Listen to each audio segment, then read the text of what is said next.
So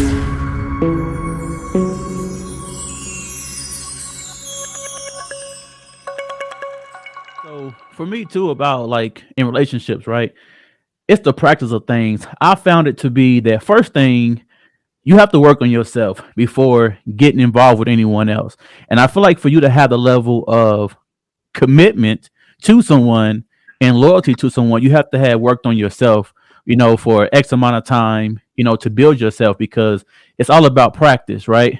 And when you're in a single world, and you're not used to being with someone, also, it's the fact that what type of habits, principles, morals, and values have you been practicing while you've been single? Do you feel like that is a factor when it comes to dating someone when you're used to your freedom, right? You're used to doing whatever you're doing. Ladies, gentlemen, there's no judgment over here from me, okay? So you might have had a person who you was dealing with, but multiple people, depending on who you are, you know, even as a single, if you wasn't, you was traveling when you wanted to. There was no one to consult or, speak to, so to speak. Not ask for permission, but someone to consider when it comes to doing things. Do you feel like that is a different transition when it comes to you trying to be with someone?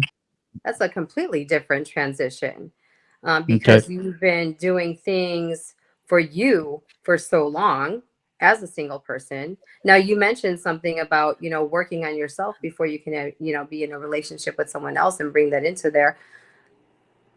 The first thing you really got to have is self-awareness before you can even, because if you don't have self-awareness, then you can't work on anything. If you don't even know what it is that you need to work on, even as a single person, there's always some things that we can do better, and always things in our life that we can try to, fix, and then look back and say what it is, how you just said with habits, what habits we need to break, what habits we need to form before you put that, but before you pour that into someone else or in a relationship. Mm-hmm.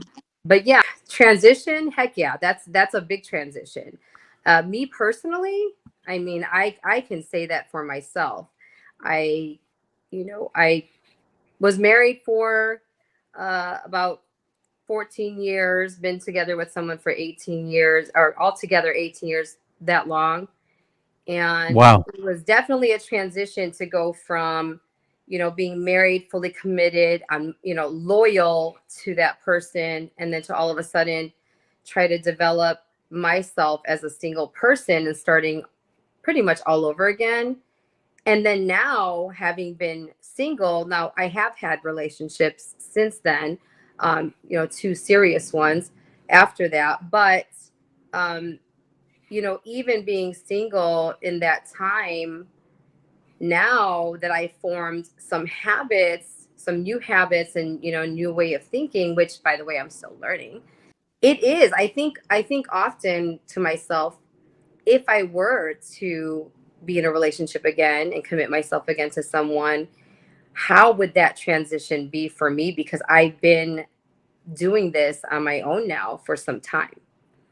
And, you know, that's a big deal. And like I said, that goes back to like self-awareness and what you're willing to do and Mm-hmm. bring to that relationship before you can get actually commit and be with somebody. But that's, again, that's my experience. That's where I'm currently at right now. But yeah, just to answer your question, that's a big transition.